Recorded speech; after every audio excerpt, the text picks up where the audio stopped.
Hello there. Welcome to the Saroy channel, wherever you are in the world, and so much love to each and every one of you. I do hope you're doing great. I'm doing well, thank you very much. And isn't it exciting? We're on part 4 of our story, and I just can't wait because it's getting very, very exciting. And we have to ask ourselves this question: has Tyson changed at all? Coming back from this military boot camp after a 6-week break from home? Or is he still a belligerent, capricious, depraved young boy? I think we're about to find out. And as for all the strange help that's occurring on the farm, it's obviously coming from an unlikely source, and no prizes for guessing who that source is. So let's get started with part 4 of our story. And if you haven't heard part 1, part 2 and part 3, click on the description because you don't want to miss out on the build-up of this fabulous story. So let's continue with part 4 of our story. At first I thought Rick's old man was actually toying with me to make me feel rather bad about my slip-up that morning, but I soon realised he was being deadly serious. I remember thinking, well, if Rick's father didn't let the horses out, then who did? And why would they help me like this, whoever they are? To say I was confounded is an understatement, but someone or something had my back and was looking out for me. It was during the summer months I was always looking for pawpaws in the woodgrove, as they grow abundantly here in the Bluegrass State, because the soil is very rich and they're easy to find. My grandmother loved pawpaws.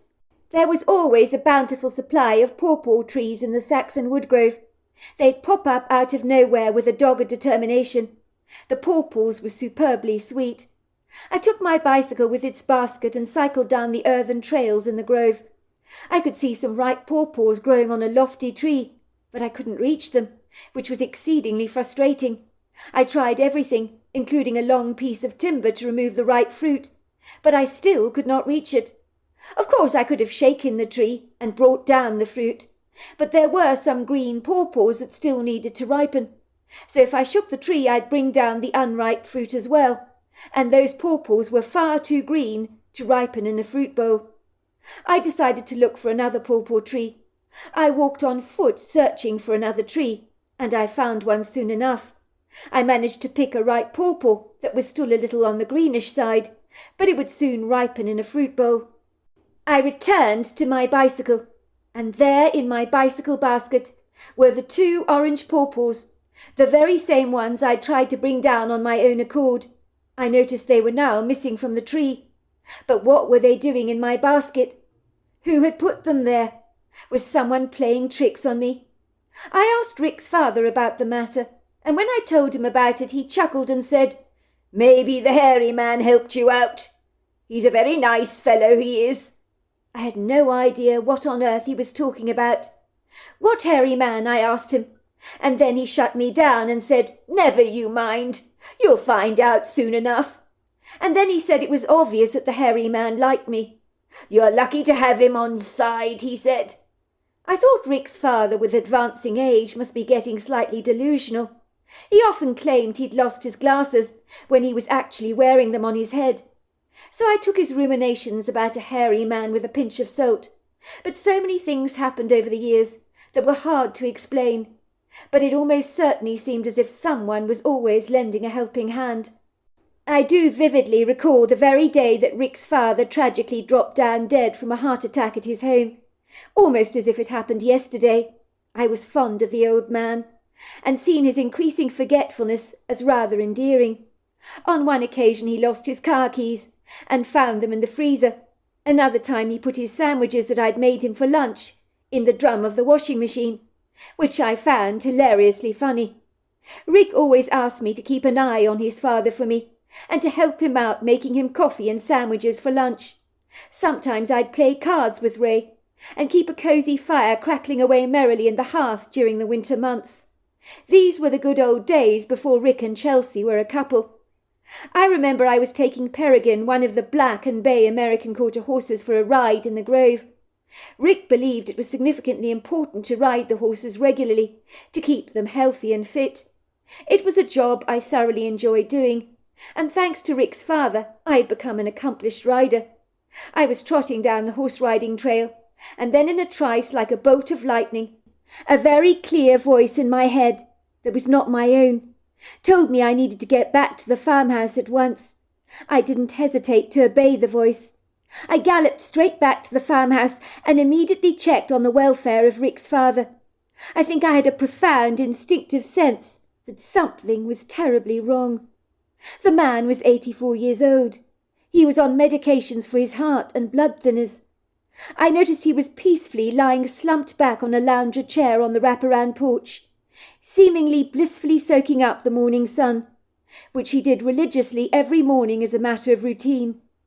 I noticed Ray's mouth was wide open, his eyes tightly closed. He looked as if he was sleeping, but on his body was a large arrangement of wild flowers, and there was a pretty stone placed on his head in a strategic position that some people choose to call the third eye. It was the most outlandishly bizarre thing that I have ever beheld. I tried to wake Ray up, but he was out cold. He had no pulse. He was beyond being revived by CPR. I could see he was dead, but he looked very peaceful. The coroner concluded that his death was a natural death and would have been instant for him. When Rick arrived on the scene, he gave me a funny look. I realized he thought it was rather strange of me, that I'd placed wild flowers all over his father's body. "It was very thoughtful of you to do. It's very kind of you, Eric," he said soberly, "but the flowers you picked from the meadow cannot go with my father in the coroner's van. But not to worry, son," he assured me. "You can lay down some fresh flowers for him when he gets buried at his gravesite." He then removed the stone from his father's head, giving me another rather peculiar look. I guess he thought it was profoundly odd that I appeared to have decorated his father's deceased corpse. "I don't think we'll be needing this," he said, handing me the stone, which was warm to the touch. I felt rather silly, but I never told Rick it wasn't me who'd covered his dad with a bouquet of flowers. But I will never forget his nonplussed look, and looking back, it was hilariously funny. Then there was the mystery of the stalls being changed for the horses. I soon decided the horses preferred this new arrangement. They seemed so much more settled, a little like children in a large house, deciding which bedrooms suit them the best. It seemed the horses were happier with their new living arrangements. I'll never forget the day that I was sitting in the kitchen with Chelsea, enjoying coffee and toast, telling her about this profoundly baffling mystery with the horses, when that annoying woman Rachel Carlson arrived on the scene in her car. It was unsettling when she pulled out a hefty suitcase on wheels from her white Dodge Ranger, along with a truculent 11-year-old boy, who was obviously her son. The moment she barged into the farmhouse with an impertinent presumptuousness, I knew this woman was bad news. It turned out my gut instincts were right on the money. Let's just say she unleashed an explosive bomb on us when she announced that Rick was the father of her child. I will admit I was incredibly surprised. Rick is the salt of the earth, never been a ladies' man. He's only had less than a handful of girlfriends in his entire life. This woman's startling revelations were a turn-up for the books, but she claimed that although she had known Rick when she was little, that at 18 years old she and Rick had had a one-night stand together when he was half cut. Personally, I was not remotely surprised that Rick had refused to marry this obnoxious woman. She was profoundly odd, the kind of person most men, if they were wise, would give a wide berth. On her you could smell trouble. She was bad news, announcing she was leaving her son Tyson at the farmhouse to be raised by Rick and Chelsea. She wanted to abandon her parental responsibility as sole carer for her son, and it became clear that she couldn't cope with her juvenile delinquent, so why not pass him on to us? From the very beginning, Tyson was trouble. The year he spent at the Saxon farmhouse had been a very challenging year indeed. The kid had a fixation for hunting, but not in a healthy way, let me assure you. He asked me all kind of questions about what it was like to kill. He couldn't comprehend that hunters did not get a macabre satisfaction from causing an animal to suffer. I had told him the idea of hunting Was, of course, for sport, but usually to cull an overpopulated herd, to keep numbers more manageable, to acquire game meat and skins, but never ever about suffering. And the child did not get that. He thought a hunter wanted to watch something die an agonizingly cruel, slow, painful death, and get some kind of morbid, grotesque satisfaction from this process. And that was very disturbing to me, to see a young boy talking in this disquieting way, without so much as batting an eyelid. I expressed my misgivings to Chelsea, who took on board my concerns. I remember when Chelsea sent Tyson off to the 6-week military camp for troubled children called Transformative Kids or something like that, run by 2 retired army officers. I knew that the 12-year-old had not changed at all. When he returned to the farm, I think he just became more cunningly manipulative, duplicitous and Machiavellian, and was cleverly masking the fact that he had not changed at all. I privately suspected that Tyson, who had recently turned 12, had not changed at all. I think he'd become more cunningly manipulative, Machiavellian and duplicitous, and was masking it well. He hadn't changed at all. I privately concluded he was the same troubled boy. "Tyson is so different, isn't he?" Chelsea told me. "I think he's a new man. I really do. It seems 6 weeks under a military regime has knocked our boy into shape. Isn't this wonderful news?" I was not so sure that this was the case. I was exceedingly sceptical. I could see that Chelsea was so upbeat, so happy about the kid's apparent miraculous transformation. I didn't want to put a damper in the works, but I did warn her to be careful and mindful that 6 weeks could not change the character of a person or rehabilitate them. "I think he does appear different. I really do, Eric," Chelsea insisted. "I still think you should be on guard, Chelsea, because only time will tell if this is indeed the case." "You're so sceptical, Eric. You really are," she teased. "You're just like my father, who says a leopard can't change his spots. Give the young boy a break, won't you? He's trying very hard to reform himself. He really has turned over a new leaf. I think you should give him credit for that. We need to encourage him to become a better person, not to doubt him all the time. You should give him the benefit of the doubt, Eric." It was as I was mucking out the stables. I looked up to see 12-year-old Tyson and 9-year-old Ashley riding into the grove together on their bicycles. This was a turn-up for the books. Ashley had never trusted her stepbrother one bit, and expressed her misgivings about Tyson, as he was always teasing her, bullying her, patronizing her, or poking fun at her. "I don't like Tyson," she would say. "He's always horrible to me, and when you're not looking, he pulls my hair and pinches me really, really hard. He pushed me over so many times. He hurt me." This was indeed true. Chelsea was always reprimanding Tyson for hurting his stepsister, but the more she scolded him, the more he enjoyed hurting his sister, as if upsetting Chelsea gave him an insidious sense of satisfaction. On this occasion it appeared that little Ashley had whimsically blown all caution to the wind, and much like her mother Chelsea, was buying into the fact that Tyson had changed exponentially into a whole new boy. And now Ashley profoundly believed she had a new brother that she could play with, who was not intent on hurting her. She was eager now to spend time with him, as if she'd found for herself a brand new playmate. I had witnessed Tyson pulling Ashley's hair and taking pleasure from hurting her too many times to count. Why should things have suddenly changed? He had loved it when she screamed out in pain. It had made my skin crawl to see how his face would light up like a Christmas tree when he was being cruel to his stepsister.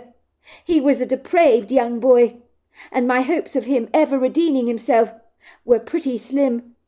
I was not remotely convinced that Tyson had changed at all, and exhibited a healthy scepticism about miraculous transformations of any kind that I rarely ever saw in the natural world, so why should I see them in human beings, least of all a belligerent, capricious little boy, who'd only been a source of great contention for the family since he'd moved into the Saxon household. I immediately abandoned my job at hand, clandestinely following the kids into the grove. I had to run reasonably fast to keep up with them, but I was as fit as a fiddle, so it was no biggie keeping up to their pace. But I didn't want them to know that I was stalking them, as kids hate it when adults spy on them.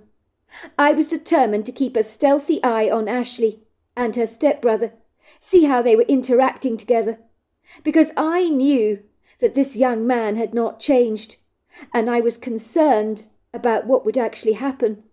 Why was Chelsea so quick to trust the so-called new Tyson, based on the dramatic improved behaviour she was seeing, supposing she was wrong about him? It was a beautiful day. Spring had seized a strong hold over the bluegrass state, holding winter to ransom, like a police officer cuffing a truculent young offender. The once naked boughs of the trees had been stripped of their former resplendence. They were now covered in a pretty display of fresh leaves. The dogwoods, saucer magnolias and cherry blossoms were covered in ethereal blossoms, splashing their bouquet of pastel colours over the grove with a proud elegance. It was a perfectly blissful day, the sky a cup of blue, and it merrily peeked through the boughs of the trees, bespeckling the forest floor in a twinkling golden glaze. The wood grove was furnished in patches of daffodils, bluebells, ferns, forest shrubbery, and shade-loving flowers.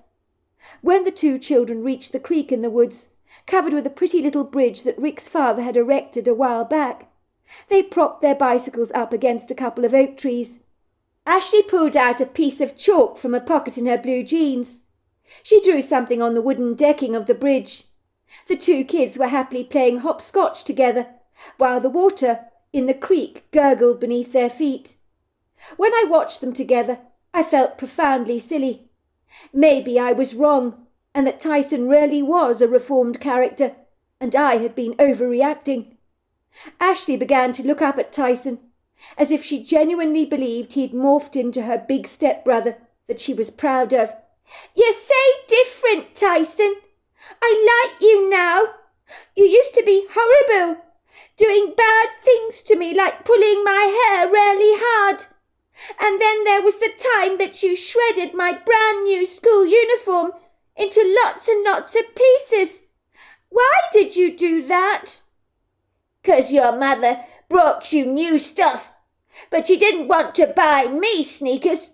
It wasn't fair." "But you didn't have to have fancy sneakers, did you?" said Ashley, looking perplexed. "I had to have a new school uniform because I grew out of my old one, so I had to have a new one." "Your mother was always showing you favouritism," insisted Tyson, sounding piqued at the mere memory of the event, it would seem. "Your mum favours you over me. It stinks. She never liked me." "But why do you get so mad? Especially that time when Mummy wouldn't give you an extra helping of Mississippi mud pie. I thought you would hit Mummy really hard 'cause you looked really, really angry. Your skin turned blue. Your jaws were grinding." "I told you, your mum was not being fair. She's never fair. I don't like your mother. She didn't want me to have another slice of pie. She's always mean like that." "But she didn't give me an extra piece of mud pie either. She says it isn't good for us to have too many pieces. It's way too much sugar. She doesn't want us to get fat." "Who's she to decide what's good for me? I'd never get fat anyway. Look how skinny I am," said Tyson, tapping his flat stomach to emphasize a point. It was true. He was a skinny boy.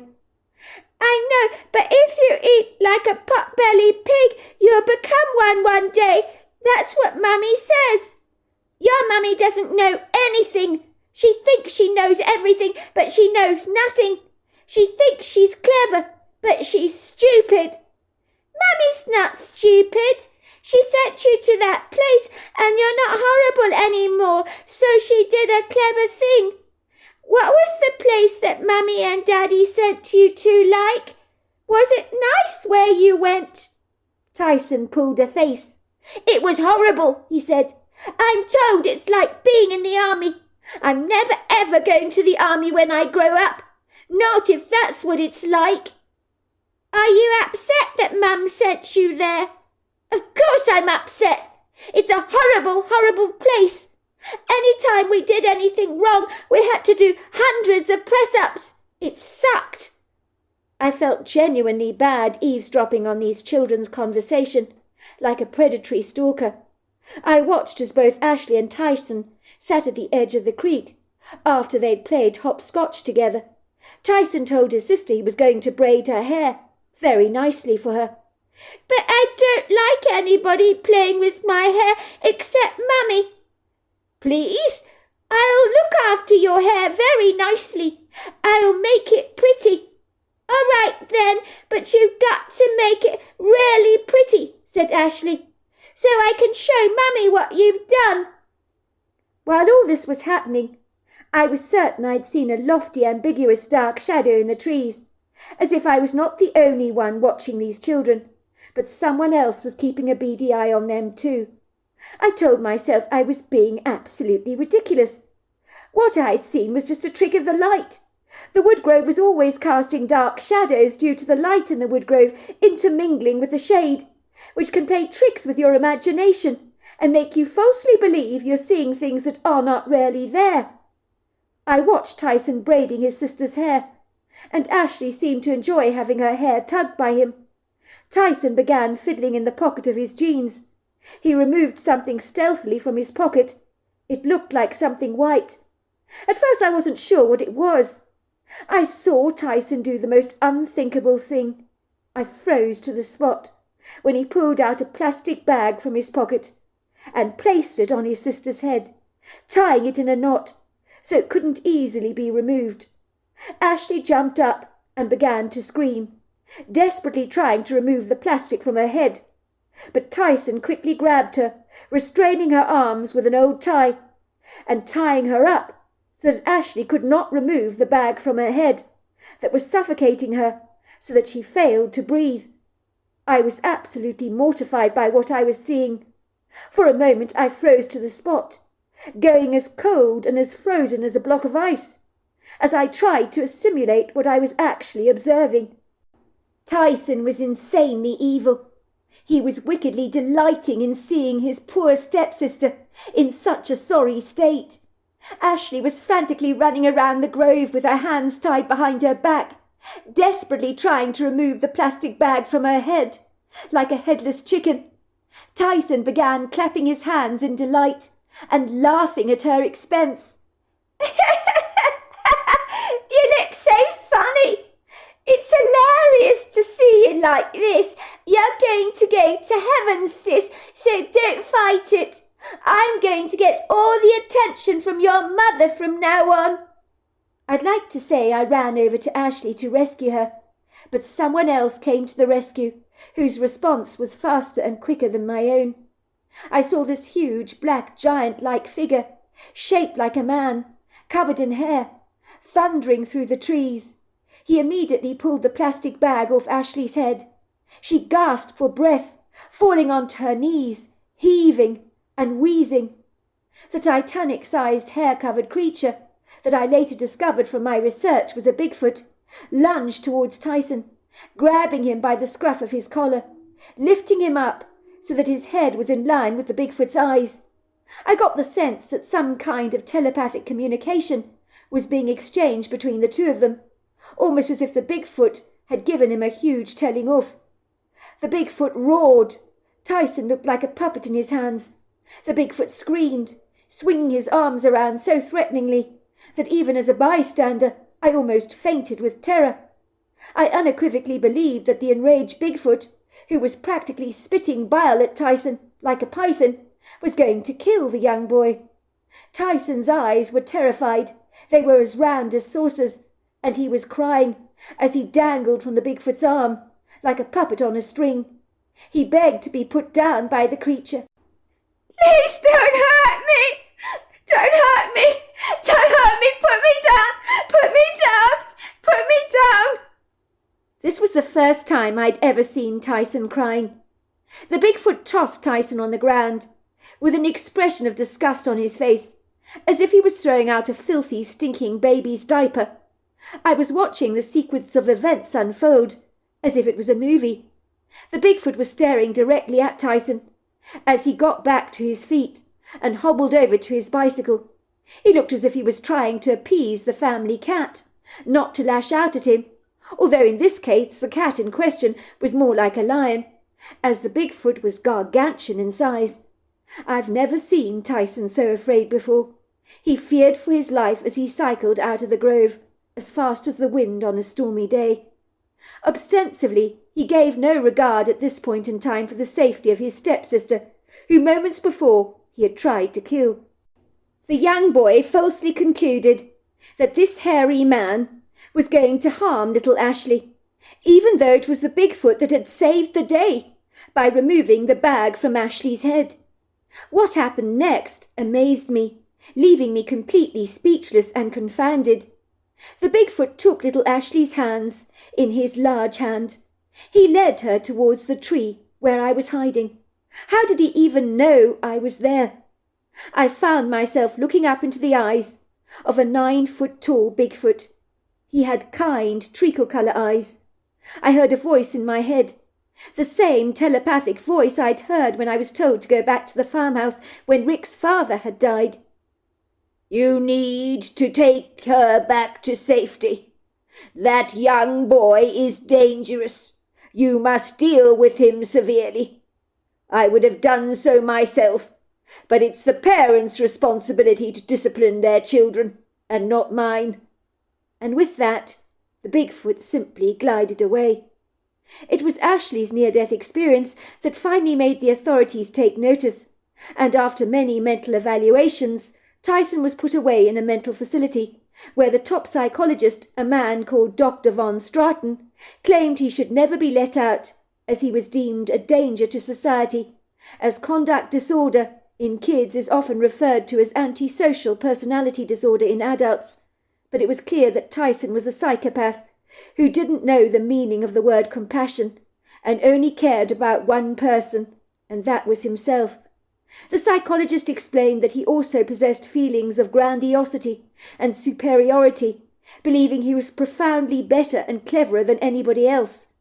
Chelsea did go and visit Tyson at the psychiatric facility to ask him why he had done such a wicked thing to his stepsister.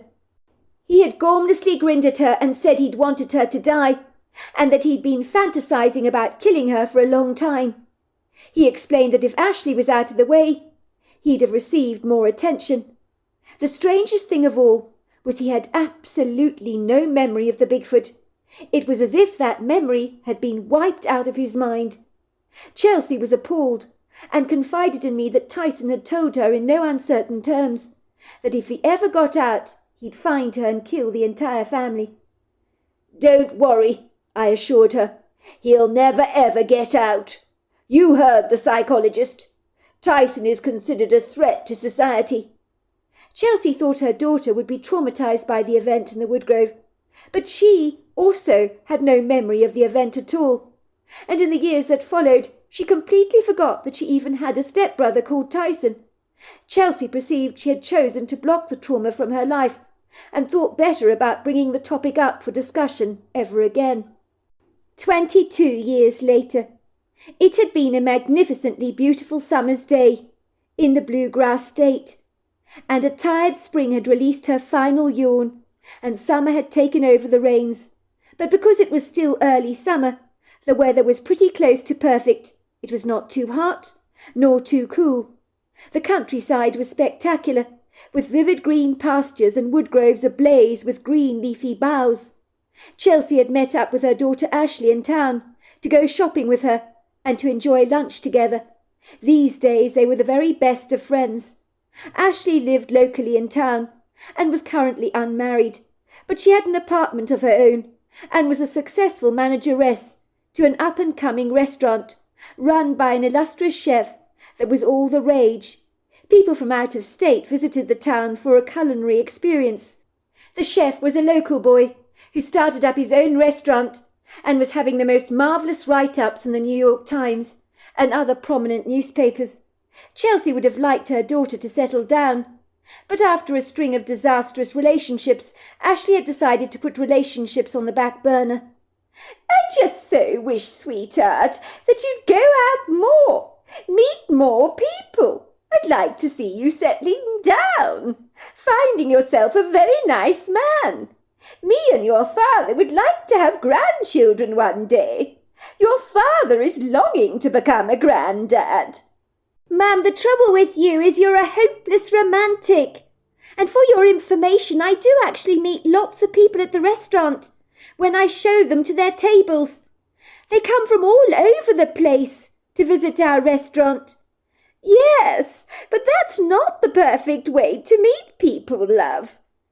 "I'm not going on a dating site, Mum, if that's what you're suggesting. If I'm meant to meet someone, I will. It'll happen. I'm old-fashioned that way." Ashley had returned home, feeling sad that her daughter was still single. She had clandestine dreams of becoming a grandmother one day. But if Ashley never met the right gentleman, she might never become a grandmother, and that thought did not sit terribly well with her. When Ashley finally returned to the Saxon farmhouse, Eric met her with a broad grin on his face, as he always did. Nothing had changed in that regard, and Eric was as handsome as ever. He had come over to the farmhouse to join her for some tea, and of course to inquire after his goddaughter Ashley. Eric was now happily married, and was living in his grandmother's house, which she had bequeathed him after she'd passed away 10 years earlier. He still had never heard from his mother all these years later, but suspected she was still very much alive, and that if she really wanted to get hold of him, she'd have only had to look him up. Eric still managed the affairs of the farm, and also taught horse-riding lessons to people who wanted to learn how to ride. He did this on the Saxon property, and the business paid him well. Furthermore, he loved what he did, and Rick Saxon, who was earning a sizable income at his accounting firm, paid Eric handsomely. Eric had 2 young children, and loved being a father. "So tell me, Chelsea, how was your lunch today with Ashley?" asked Eric, nursing his coffee. "Well, she was in good spirits. She's run into the ground, of course, in that fancy restaurant. I believe the chef has a James Beard Award already." "Well, that is incredible," said Eric, looking impressed. "Well, the food there is absolutely fabulous. The chef is brilliant. Such a nice young man. He only uses the freshest high-quality produce for his menus. He says if you cook with inferior produce, you get lousy results. It doesn't matter how good a cook you are." "What is wrong, Chelsea?" said Eric, reaching out to give her a squeeze. "You look, what's the word? A little, how do I put it? Sorrowful, perhaps." Chelsea shrugged her shoulders sadly. "I'm an open book to you, aren't I, Eric? Nothing ever passes your beady eyes. If you must know, it's Ashley. She's getting a lot older." "Yes, so what about it?" "Well, there's no significant other in her life, is there?" "Is that such a bad thing? Is that all you're worried about?" "Of course it's a bad thing, Eric. How will I ever get to be a grandmother if she never meets anyone? Do you know, I think she believes in serendipity. Sometimes even serendipity needs a bit of a push, and I'm thinking of being the one to do it." "Well, I also happen to believe in serendipity. How do you think I met my wife? Can you ever imagine me advertising myself on a dating site? That would never happen. I've got no patience for things like that. Besides, I'm far too introverted. If I didn't meet someone serendipitously, I'd have never met anyone at all." "So then how did you meet Veronica?" asked Chelsea. "You never actually told me how you two met." "As I was telling you, Chelsea, it was serendipitous. There's no other word for it," said Eric, grinning cheekily. "Some things are just meant to be. I believe that emphatically. So don't be so hard on Ashley. Give her time. She'll meet the right man eventually. Convince me of that, Eric. How on earth did you meet Veronica? You haven't answered my question yet, and I'm sitting here on tenterhooks. I need to know the details. Well, I met her in the pet shop in town, didn't I? She was buying goldfish, would you believe? I've kept a goldfish tank for many years in my grandmother's house. It was clear that Veronica was clueless about goldfish. She was standing there in the queue, with a large bag of goldfish in her hand. I think there were about 6 in there. I was looking at the fish, telling her that one of them was not going to make it. She selected a sick one that was practically dying there in the, plastic container that it was in. I told her she should never buy it. It turned out she was a novice at looking after fish, had no idea what she was doing, even though she'd purchased a fish tank for herself, and was not sure how to get the whole thing started. So I said I would give her a helping hand. Oh, you old rogue, Eric! I bet you did. My word! You're so eager to help when you can, Eric. Well, I was in this set of circumstances. Very happy to meet Veronica, I was. It was serendipitous. There's no other word for it. If I hadn't been in the pet shop at that time, I would never have met her. Well, what were you doing there in the first place? Please don't tell me you followed her sneakily into the pet shop. Is that what you did, Eric? Own up! Admit it to me. I will admit nothing of the sort. If I had seen her going into the pet shop to buy goldfish, I probably would have followed her in, because I was very, very enamoured by her. There was something about her that got my attention. But the reason I actually went into the pet shop was because I was buying bird seed for our wild birds at home. I have a bird table outside the kitchen window. I also hang a nectar bottle out on a tree. I love to watch the birds drinking the nectar, eating the seed. It's a very pleasing sight. Nothing more pleasing than watching your garden birds. So you think that I should just rely on serendipity for my daughter to meet Mr. Right? Is that what you're saying, Eric? Absolutely. Don't get involved, Chelsea. It'll happen, I promise you it will. Oh, by the way, I forgot to mention that some post came for you this morning. It's an official-looking letter from that psychiatric facility, where Tyson was being held. You have got to be kidding me, said Chelsea, growing as white as a piece of paper. I'm sorry, I'm not. I wish I was, said Eric. But don't you worry, Chelsea, I'm here. Just read it and see what it has to say. Eric brought over the letter for Chelsea to read. She began fingering it in her hands apprehensively, terrified about opening the envelope. Open it up, Chelsea. Or do you want me to do it for you? Said Eric, his face registering concern. It's all right, Eric. I'll open it up, said Chelsea. I'm a big girl now. Of course I can do it. Eric watched Chelsea open the letter very reluctantly. She flung it onto the table, throwing her arms over her head in frustration, and looking at Eric through wide eyes, dappled with fear. No! No! This can't be happening, Eric! What's the problem? Asked Eric. You're scaring me, Chelsea. What the hell is wrong? It's Tyson.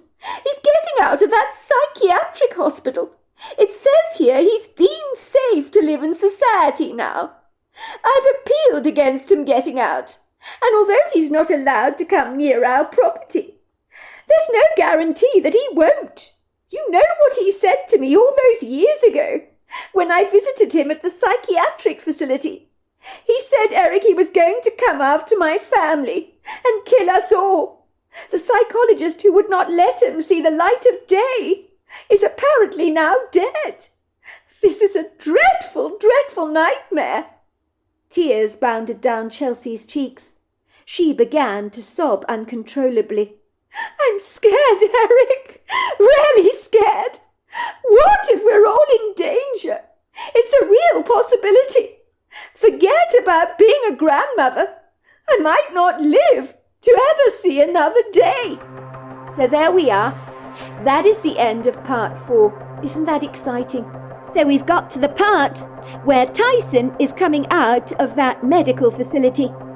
And is he going to live up to his promises and come after Chelsea in the way he threatened her when he was so much younger? Or has he been rehabilitated? Well, we'll find out tomorrow night. So I look forward to you joining me then. Until next time, goodbye and good night.